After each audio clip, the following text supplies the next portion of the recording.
The divorce was final on a Tuesday. By Thursday, David was texting me about a package that got delivered to the wrong address. My address. The house he no longer lived in. He asked if he could swing by and pick it up. I said yes. That was my first mistake. My second was leaving the garage code the same. By the time I figured out what he was doing, using friendship as a door that never locked, he had already let himself into my garage 3 times. Once for a package. Once for a tool he said he left behind. Once just to see if I was home. He was not checking on me. He was checking if the door still opened. I changed the code the next day. He did not notice for 2 weeks. When he did not ask why. He asked for the new one. I did not give it to him. 6 months later, he sent a text at 10:47 p.m. "You up?" The same message he used to send when we were married, and he wanted something. I did not answer. Not because I was asleep. Because I had decided that 10:47 p.m. was not a friendship hour. It was an access hour. He sent another text at 8:14 a.m. "Sorry, late night." Forget it. He was testing whether I would apologize for not answering. I would not. I had figured out the difference between friendship and access. Friendship asks how you are. Access asks if you are home. Friendship calls during daylight. Access texts after dark. I agreed to stay friends because it seemed like the mature thing to do. But I learned quickly that his version of friendship was just marriage with fewer questions asked. And I adjusted accordingly. He did not like that. He started keeping score. And I let him. Because the score did not matter anymore. The locks did. And I had already changed them. My name is Rachel. I am 36. I have been divorced for 2 weeks when David asks me to meet him at a coffee shop near the house that used to be ours. He is 38, a project manager, charming when he wants something, confused when he does not get it. I am learning that politeness is not the same as boundaries. I am learning it slowly. He is already there when I arrive. He stands up when he sees me, the way he used to in the beginning. "I don't want to lose you entirely," he says, before I even sit down. "We were friends before we were married.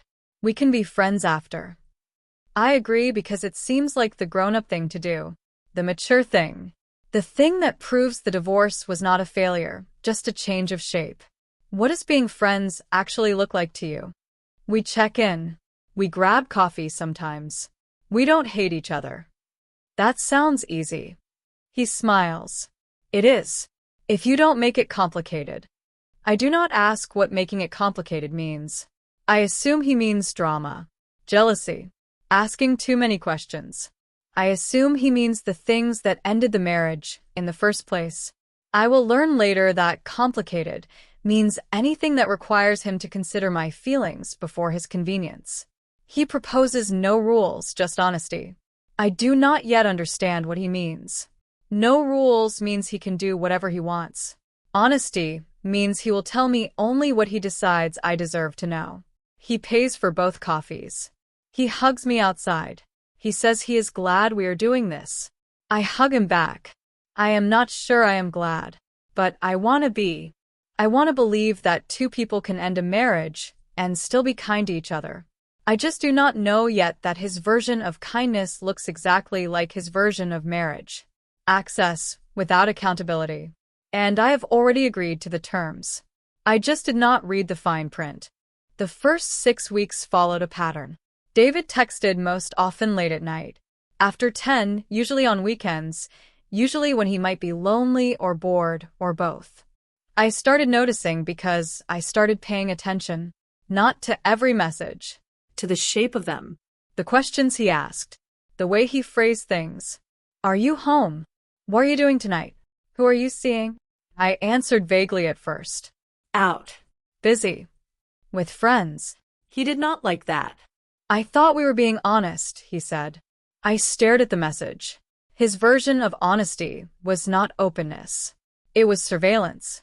He wanted to know where I was, who I was with, whether anyone else had access to the person he used to have access to. "You're being weird," he texted one Sunday night.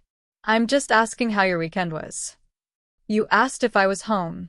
That's not the same as asking how my weekend was. Same thing. It's really not. See, this is why I didn't want to do the friend thing. You're already making it complicated. I did not point out that he was the one who proposed the friend thing. I did not argue. I made a note instead. Complicated means you are not behaving the way I expected. I started paying closer attention to what he expected. He expected me to be available, not for deep conversations, for location updates. He expected me to answer quickly, to tell him what he wanted to know, to not ask why he needed to know it. He expected friendship to feel exactly like marriage, just without the paperwork, and without him having to explain himself. I did not know if he realized what he was doing. I did not know if he was lonely or controlling or just confused about what friendship actually meant. But I knew that the way he asked questions made me feel watched, not cared for. Watched. And that was not friendship. That was something else. I just did not have a name for it yet. I told Jess about the texts. My younger sister, divorced 2 years ago, has strong opinions about ex-husbands who want to stay friends. She listened to me list the late-night messages, the tracking questions, the way David said, I thought we were being honest whenever I did not answer the way he wanted. Did he do that when you were married? I thought about it. Yes. He always wanted to know where I was, who I was with, when I would be home. So, he wants the same marriage he had, just without the parts that were hard for him. And you're giving it to him. I wanted to argue, but she was not wrong. That's not friendship, Jess said. That's access without accountability. He wants to know where you are so he doesn't have to wonder. Not because he cares. Because wondering is uncomfortable. He says he's just checking in. She looked at me. Checking in is, how are you? Not, are you home? There's a difference. You know there's a difference. I did know. I had known for weeks. I just did not want to admit it. Because admitting it meant admitting that I had walked right back into the same pattern. The same questions. The same surveillance dressed up as concern. The same marriage with a different label. Jess did not tell me to cut David off. She did not tell me to block his number or change my locks again. She told me to name what was happening. Access without accountability. That was the phrase I had been looking for. I sat with it for a while. Access without accountability. He wanted to know where I was. He did not want to know how I was. He wanted to text me at 10:47 p.m. He did not want to call me at 2 p.m. on a Tuesday. He wanted the parts of me that made his life easier. He did not want the parts that required him to show up. I did not know what would happen if I stopped providing access. If I stopped answering the late-night texts. If I stopped telling him where I was and who I was with. Would he still want friendship? Or would he reveal what he actually wanted all along? I was not sure. I wanted to find out. But I was sure I could not keep pretending I did not know the answer. I stopped answering texts after 9 p.m. I did not announce this. I just stopped. No explanation. No warning. Just the quiet absence of a response where a response used to be. David noticed within a week.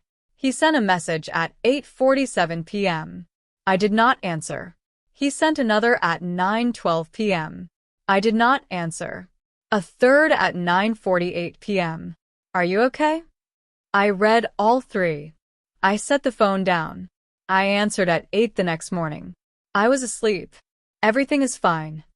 I was not asleep. I was reading a book. But I had decided that 9 p.m. was my new cutoff, and I did not owe him an explanation.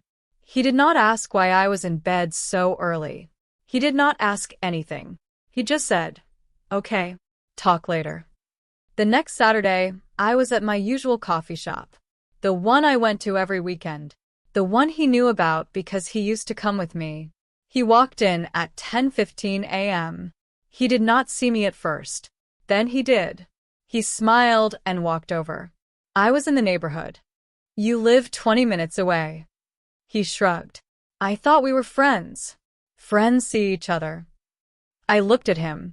He was not trying to be friends. He was trying to keep tabs. The difference was subtle until you saw it. Then it was impossible to unsee. He knew my routine. He knew where I would be. He was not running into me. He was checking on me. I did not accuse him of stalking. I did not ask how he knew I would be there. I just said, "Well, you found me. Hi." And I went back to my book. I would not give him the reaction he was looking for. Concern, confusion, or worst of all, flattery that he still cared. He stood there for a moment. Then he ordered a coffee. He sat at the table next to mine. He did not say anything else. Neither did I. I read my book. He looked at his phone. We were two divorced people in a coffee shop pretending this was normal. It was not normal. It was a test. He was seeing how far he could push. And I was deciding how much I would let him. I did not know the answer yet. But I knew I was paying attention. That was new. Before, I just answered. Now I watched. And what I saw was someone who could not stand not knowing where I was. That was not love. That was not friendship. That was something else. And I was done pretending it was anything but what it was. David asked to come over and pick up the last of his things. A box. He said he had left it in the basement. I told him I had already given him the last of his things 6 months ago. He said I must have missed something. I said no. You're being difficult. I'm being done. I thought we were friends. I held the phone against my ear and looked out my kitchen window. Friends don't keep showing up where they weren't invited. He was quiet for a moment. Then, you're the one who changed. I've been the same the whole time. That's the problem. You've been the same. And I've been adjusting to you. I'm done adjusting. Adjusting to what? Being nice. I did not raise my voice. To access. To tracking. To 10 p.m. texts that aren't about friendship. To you showing up at my coffee shop and pretending it's an accident. Long silence. I could hear him breathing. Then he said, "You're seeing someone." It was not a question. He had decided. This was the only explanation for my changed behavior. I was not setting boundaries because I wanted peace. I was setting boundaries because there was another man. He could not conceive of my autonomy as a sufficient explanation. There had to be a replacement. I did not correct him. I did not say I was single. I did not say I was seeing anyone. I let him believe whatever he needed to believe. His beliefs were not my responsibility anymore. That's none of your business, I said. I knew it. You don't know anything. You're guessing. And you're guessing because you can't imagine me saying no unless someone else is telling me to. He did not deny it. He just said, "This isn't over," and hung up.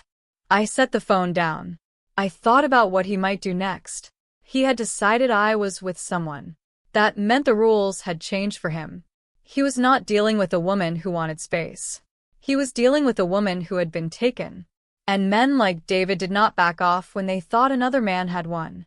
They escalated. I did not know how far he would go. But I knew I had to be ready. Not scared. Ready. There's a difference. And I was learning it fast. I changed my routine. Different coffee shop. Different gym. Different grocery store. Not to hide. To reclaim. I had spent years planning my movements around David's expectations without realizing I was doing it. Where he might want to meet. Where he might show up. Where he might have opinions about me being there. I stopped all of it on a Tuesday. David noticed within a week. "Did you move?" "No. Just changed my schedule." "That's weird." I looked at the message. It was not weird. It was Tuesday. I typed back. "It's not weird. It's Tuesday." He called me. I answered because I was curious what he would say. "You're acting like you're hiding from me." "I'm not hiding. I'm living my life without planning around where you might be." "I never asked you to plan around me." I paused. He believed that. He genuinely believed he had never asked, because he had never had to ask. I did it automatically. For years. I structured my life around his comfort, his schedule, his moods. I learned to anticipate what he needed before he asked. I learned to smooth the path, so he never had to stumble. And now I was stopping. And he was noticing. Not the years of accommodation. Just the absence of it. the empty space where my attention used to be. He was noticing that more than he had ever noticed the attention itself. "I'm not hiding," I said again. "I'm just not performing anymore." "What does that mean?" "It means I'm not going to explain myself. I'm just going to live. And you're going to have to get used to not knowing where I am." He was quiet for a moment. Then, "This isn't like you."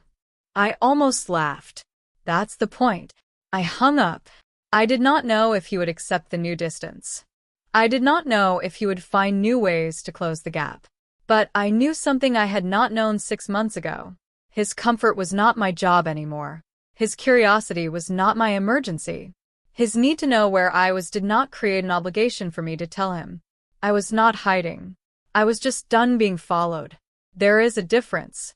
And I was learning to trust it. I'm over at where silence ends. Subscribe if any of this sounds familiar. 3 months of minimal contact. I answered only texts that were actual questions. Not tracking. Not testing. Not late-night pings. If he asked something real, I answered. If he asked where I was, I did not. The pattern simplified itself. He did not like it. The long message came on a Sunday afternoon. "I don't understand what happened. I thought we were handling this well. You've completely pulled back and I don't know why." I read it twice. Then, I typed 1 paragraph. I did not soften it. I did not apologize for the length. I told him exactly what he did. "You wanted friendship. But your version of friendship required me to be available the way I was when we were married, without any of the reasons that made that availability make sense. You wanted to know where I was, who I was with, when I would be home. You showed up places you knew I would be. You texted late at night not because you wanted to talk, but because you wanted to know if I was there. That's not friendship. That's access without accountability. And I stopped providing it. That's what happened. I sent it. I put my phone down. I went back to my book. 2 hours later, he replied. I never meant to make you feel tracked. I stared at the message. He never meant to. That was supposed to be the end of it. The magic words that erased everything. He did not mean to. So, I should forgive. I should understand. I should go back to answering his texts and telling him where I was and pretending that his intentions mattered more than my experience. I did not answer. I had said what I needed to say. His intention was not the point. His behavior was. And I had already adjusted accordingly. I did not accept his non-apology. I did not offer comfort. I did not say it was okay. Because it was not okay. It was never okay. I was just too polite to notice. Too polite to say that being tracked felt like being watched. Too polite to say that his curiosity felt like surveillance. Too polite to say that I was tired of being the person who had to explain why access without accountability was not friendship. It was something else. And I was done pretending it was anything but what it was. He never meant to make me feel tracked. That did not matter. What mattered was that I did feel tracked. And I had stopped letting him. That was not cruelty. That was the difference between being polite and being free. I was learning the difference. Slowly. But I was learning. David stopped texting. Not because he understood. Because he finally realized I would not respond the way I used to. The long messages stopped. The late-night ping stopped. The tracking question stopped. My phone got quieter. I noticed the absence of his notifications. I felt relief, not loss. That told me everything I needed to know. Jess asked me over coffee, "Do you miss him?" I thought about it. I miss who I thought he was. But he's the one who showed me who he actually is. I just finally believed him. So you're really done. I'm done performing availability. That's not the same as being done with him. I just stopped doing the work of keeping him comfortable. She looked at me for a moment. That sounds like being done to me. Maybe. But it took me a while to figure out the difference between friendship and access. He knew the difference the whole time. He was just hoping I wouldn't notice. I did not tell Jess about the coffee shop again. Or the garage code. Or the 10:47 p.m. texts. I had told that story enough times. Now I was living the quiet after the telling, where nothing had been fixed, where David was still David, and I was still me, and the divorce was still real. But nothing was being pretended anymore either. That was the difference. I thought about what Jess had said months ago about her ex showing up uninvited. David never escalated that far. He tested my boundaries. He pushed. He showed up at my coffee shop and texted after dark and asked questions that were really surveillance. But when I held firm, he retreated. That was not respect. That was recognition that I was no longer worth the effort. He had moved on to someone else who would answer his questions. Someone who would not make him feel complicated. I did not know if he would try again in a few months. I did not know if he would show up somewhere unexpected or send a message that started with "Hey, stranger." I just knew that the door did not open the way it used to. He could knock. But I did not have to answer. That was not cruelty. That was the difference between being polite and being free. And I was still learning the difference. But I was getting better at it. Every quiet day on my phone was practice. Every evening, without a 10 p.m. ping, was proof. I was not waiting for him to understand. I was just living my life without planning around where he might be. That was not revenge. That was Tuesday. And Tuesdays had never felt so quiet. Or so good. 6 months after the last long text, David sent a message. "I'm seeing someone. I wanted you to hear it from me." I read it. I thought about what to say. Then I typed back, "I hope she's happy." I meant it. I also meant something else. I hope she knows the difference between friendship and access. But that was not my message to send. That was her lesson to learn. Or not. Either way, not my problem. He replied quickly. "We can still be friends, right?" I stared at the question. We can still be friends. The same question he had asked in a coffee shop 2 weeks after our divorce was finalized. The same question he had been asking ever since. The same question that meant something different every time. I put the phone down. I went for a walk. Jess called me later. "You didn't answer him." I didn't have anything to say that he would hear. "What do you mean?" He asked if we could still be friends. But what he meant was, can I still have access? And the answer is no. But he's not going to understand the difference. So, I didn't bother explaining it again. I did not block David. I did not delete his number. I simply stopped answering questions he already knew the answer to. That was not cruelty. That was the difference between explaining yourself to someone who wants to understand and explaining yourself to someone who wants you to perform. I was done performing. I sat in my living room that night.